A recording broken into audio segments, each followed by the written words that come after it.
La percepción absolutamente negativa que se tiene actualmente de los fariseos se debe en parte a la poca información que se difunde acerca de ellos, al punto que hoy la palabra fariseo connota hipocresía, es un epíteto. Por otro lado también está el conformismo, la poca disposición a analizar las cosas. Canales tan impopulares como el mío, por ejemplo, son constantemente acusados en la sección de comentarios y se emiten sentencias tales como la mucha letra mata y cosas como esas. No, está bien estudiar, está bien analizar, está bien no conformarte con los preconceptos, con las estigmatizaciones dogmáticas. Está bien indagar. Entonces, muchas personas, la mayoría, se ha quedado con la percepción de que todos los encuentros que tuvo Jesús con los fariseos se encuentran en el Nuevo Testamento, específicamente en los Evangelios.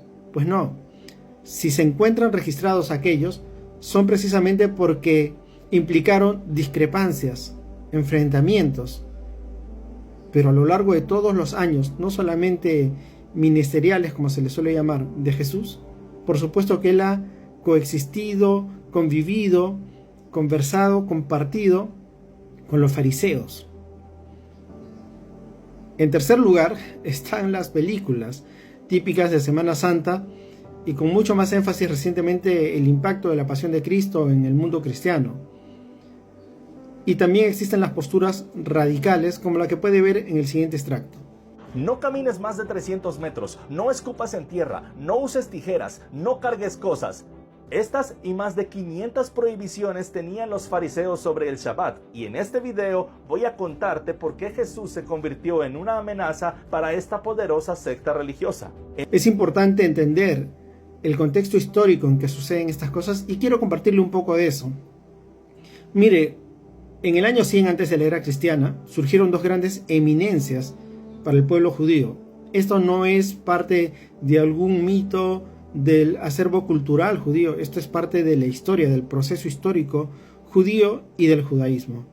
Estas dos grandes eminencias que surgieron aproximadamente 100 años antes de la era cristiana se llamaron Hillel y el otro se llamó Shammai. Una manera como usted puede tener cierta familiaridad con la figura de Hillel es que su nieto aparece eventualmente en el Nuevo Testamento, Gamaliel. Volviendo al tema de Hillel y Shammai. De ellos, en el judaísmo se dice que tuvieron una mahloket leshem Shamaim, que quiere decir que tuvieron, sí, desacuerdos respecto a la interpretación de la Torá, pero sin que esto signifique un enfrentamiento enconado entre los dos. Era un enfrentamiento complejo, sí, muy complejo. ¿Por qué? Porque en lo que Hillel era rígido, Shammai era más blando. Pero en lo que Hillel era más blando, Shammai era más rígido. Entonces no era fácil tomar postura. Hubiese sido más fácil si Hillel era rígido y Shammai era blando, bueno, escojo una de las escuelas rabínicas. Pero no. A veces Hillel era rígido en algunas cosas y blando en otras, y exactamente en lo opuesto, Shammai era blando y riguroso en otras. Esta mahloket leshem Shamaim lamentablemente degeneró en una situación de pugnacidad y de enfrentamientos sí enconados que para la época de Jesús podemos ver.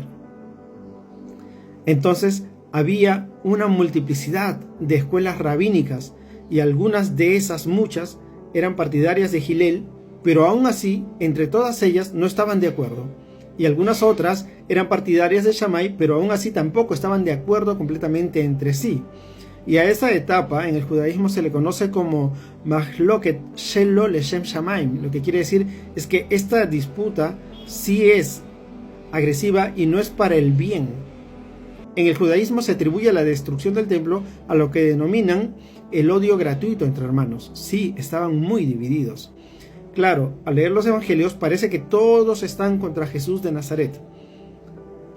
Lo que pasa es que están escritos desde la perspectiva de los discípulos de Jesús de Nazaret, del rabino Yehoshua ben Yosef Minazrat, como se diría en hebreo.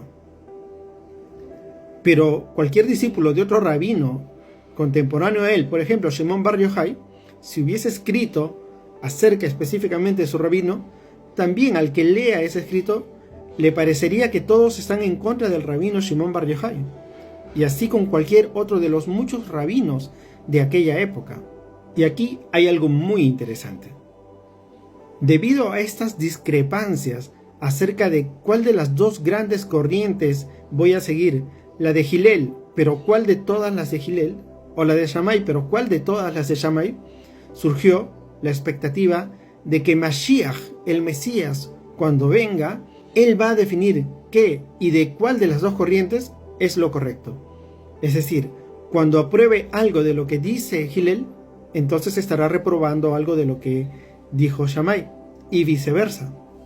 Entonces, no es que Mashiach iba a determinar cuál de las dos escuelas era la correcta, sino qué cosas de cada una de ellas era lo que se debía de seguir. Entonces iba a ser, por decirlo de alguna manera, la escuela del Mashiach, y todos iban a seguir lo que él determine acerca de la disputa de estas dos grandes eminencias y luego de estas dos grandes corrientes. Y es por eso que vemos situaciones muy interesantes en el Nuevo Testamento. Por ejemplo, cuando los discípulos cogen espigas en Shabbat, son abordados y les dicen, están quebrantando el Shabbat. Bueno, ellos eran de la escuela de Shammai. La escuela de Shammai prohibía ese acto. Sí, bíblicamente está prohibido cosechar en Shabbat, pero en el desarrollo de estas leyes acerca de cómo se aplican, cuándo se aplican, a quién se aplica, a quién no se aplica, en qué circunstancias hay exenciones, etc., la escuela de Shammai había determinado que el solo hecho de tomar un puñado ya era cosechar, y para la escuela de Hillel eso no era considerado cosechar. Entonces es evidente para las personas que han ahondado en el conocimiento del contexto histórico judío que aquellos que abordaron a Jesús y sus discípulos aquel Shabbat eran de la escuela de Shammai, más aún cuando la respuesta de Jesús es una cita textual de una afirmación de Hillel. ¿Cuántos no han escuchado esta clásica respuesta de Jesús? El hombre no ha sido hecho por causa del día de reposo, sino el día de reposo por causa del hombre. En ese momento él está decidiendo respecto a este asunto de las espigas, la escuela de Hillel está en lo correcto.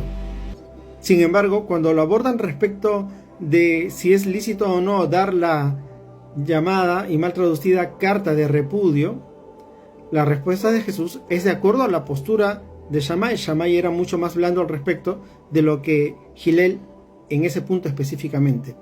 Bueno, se me acaba el tiempo de grabación, espero poder compartir más información en otro video.